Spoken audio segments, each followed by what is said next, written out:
Thanks for checking out the Real Estate Today podcast. Right now, let's talk about evaluating where your real estate investment strategy is. Good afternoon. I'm Bob Nelson, real estate investment broker with Pacwest Real Estate Investments. Marcia is unable to join me today. I'm all by myself, and I'm going to talk about real estate investment-oriented topics. For some of you, maybe you haven't really started a real estate portfolio. For a number of you, maybe you're long in the tooth, you're well set, and so forth. The key is know where you're going, because these times are fantastic times.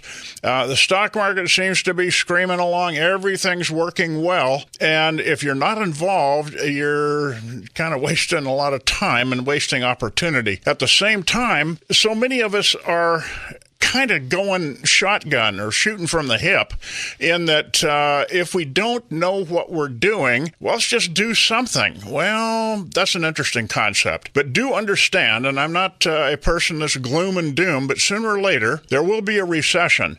Are you put in a position that you can survive nicely and thrive during a recession? If not, now's the time maybe to start setting a reserve to cover the times that are not quite as exciting. When maybe vacancies crop up a bit, operating expenses do not decline, and your rent might decline. So that's a touchy situation. This is a great time toward the end of the year and the beginning of the next year to be able to stand back and say, what is my investment plan? I really recommend that you write this down. What would happen if for some reason you're no longer around and whatever you have created goes to the next generation, whoever you have left things to? It would certainly be beneficial to that individual or those individuals to have your statement. This is why I'm doing what I'm doing.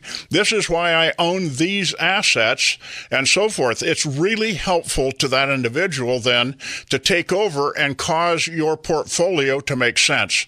Again, for those that haven't started, that's fine. Put yourself in a position where you say, it would take me this and this to be able to acquire my first investment-oriented property. Now's the time to start writing it down. It doesn't have to be perfect. You're going to pick it up and revise it a number of times. I'm Bob Nelson, real estate investment broker with Pacwest Real Estate Investments.